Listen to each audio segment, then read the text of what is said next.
Vem cá, chega mais que esse vídeo é bem pessoal. Eu não sou uma pessoa organizada por natureza. Tudo que eu sou hoje é um resultado de um processo de transformação que eu passei. Na marra, apanhando, tentando e sofrendo com a minha bagunça. Hoje os meus processos são automáticos, mas eu me considero uma ex-bagunceira. E isso se dava em todas as áreas da minha vida, principalmente a financeira. E é sobre isso que eu vou falar nesse vídeo. Como foi esse processo de organização do dinheiro pra mim? O que eu fiz para chegar a esse ponto sem precisar entender de Excel, tá?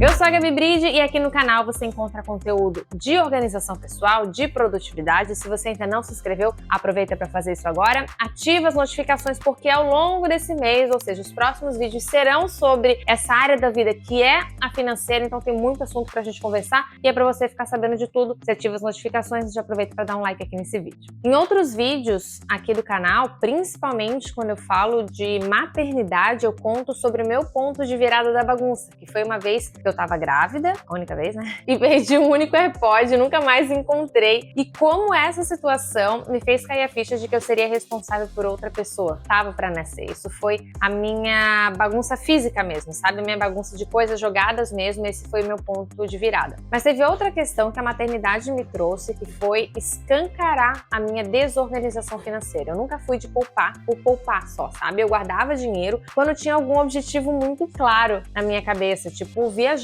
por exemplo, que é uma coisa que eu gosto de fazer. E como toda pessoa que não entende nada de investimentos, naquela época que eu não entendia, eu deixava na poupança. Quando eu não tinha esse objetivo claro, o que entrava de salário era o que saía também. Então eu terminava todo mês no 0 a 0. Uns 2 anos antes de engravidar, quando eu me mudei para São Paulo e comecei a ter contato com o mercado financeiro, conhecer esse universo através de reportagens, frequentar corretoras e entrevistar economistas, eu falei, cara, eu tô sendo muito burra, porque eu preciso começar a colocar um dinheiro nesse negócio, mas eu não tinha um domínio completo do conhecimento, então eu procurei um escritório associado à XP, tive uma assessoria gratuita nesse escritório e comecei a colocar uma graninha mensalmente. Também os bônus de fim de ano da empresa, renda extra que eu fazia, tudo que eu tinha de extra eu colocava lá. Quando eu engravidei, eu estava acostumada com esse fluxo de pagar contas e colocar um dinheirinho ali na XP. Mas eu caí num padrão de consumo que não foi saudável, sabe? Comprando muita coisa pra mim e pra Gaia, em parcelamentos a perder de vista, e eu não me planejei pra isso. Quando começou a licença maternidade, o salário dá uma ajustada pra menos. Por exemplo, o vale alimentação, que era gordinho e eu costumava usar pra ir no supermercado,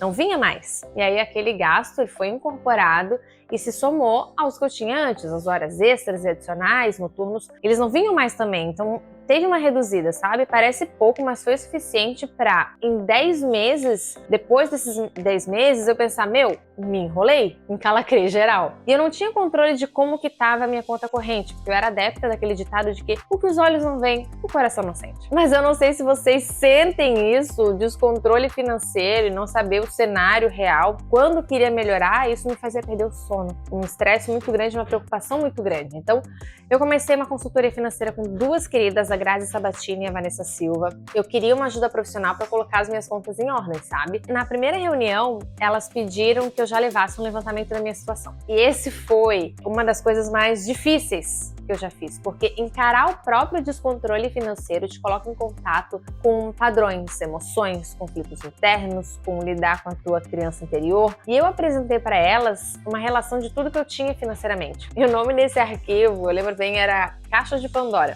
Esse era o nível da catástrofe que eu tinha enxergado. E tava aí o problema. Eu nunca tinha parado para encarar o próprio problema. E quando você não encara esse problema, fica só jogando para debaixo do tapete, ele não some, ele cresce. Então eu quero te contar aqui como que eu montei a minha caixa de Pandora para que você consiga ter uma avaliação concreta de como está o teu cenário financeiro hoje. Peço desculpas, porque tem máquina lavando, tem obra lá fora, tá tudo acontecendo nessa casa, eu tô aqui gravando.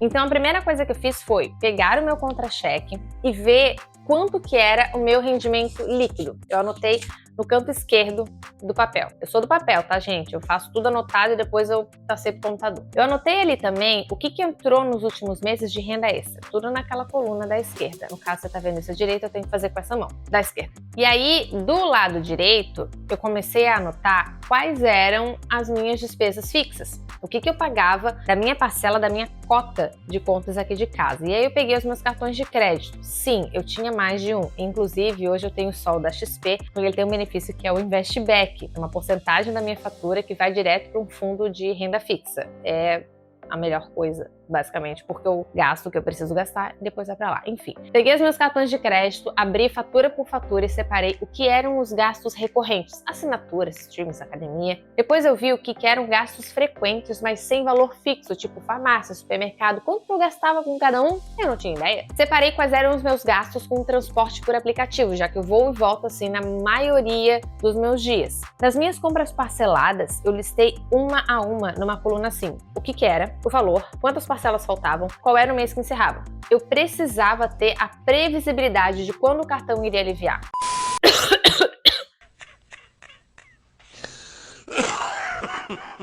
Eu separei o que eram gastos de alimentação por necessidade, tipo um dia mais corrido que eu tava na rua e precisei fazer um lanche, ou um dia mais cheio, que foi mais prático para nossa dinâmica familiar pedir comida, e o que era alimentação por lazer, as saídas sociais e tal. E aí, a partir da comparação do que entra naquela coluna e do que sai naquela outra coluna, você identifica um descompasso. Além disso, você começa a ver a luz no fim do túnel de quando que vai conseguir normalizar isso por conta das contas parceladas. E aí, duas coisas muito importantes desse processo para mim e que as meninas da consultoria me ajudaram a internalizar foi: primeiro, não saia cortando tudo. A organização financeira é como uma dieta. Se você for radical agora, não dura uma semana. Segundo, para isso, estabeleça quanto que você quer gastar com determinada coisa. Vou dar um exemplo. Sem ensinamento, eu teria visto quanto que eu estava gastando com café e lanche no trabalho e teria dito: corta tudo! Chega! O que eu fiz? Estipulei um valor X. E eu aprendi a controlar esse valor.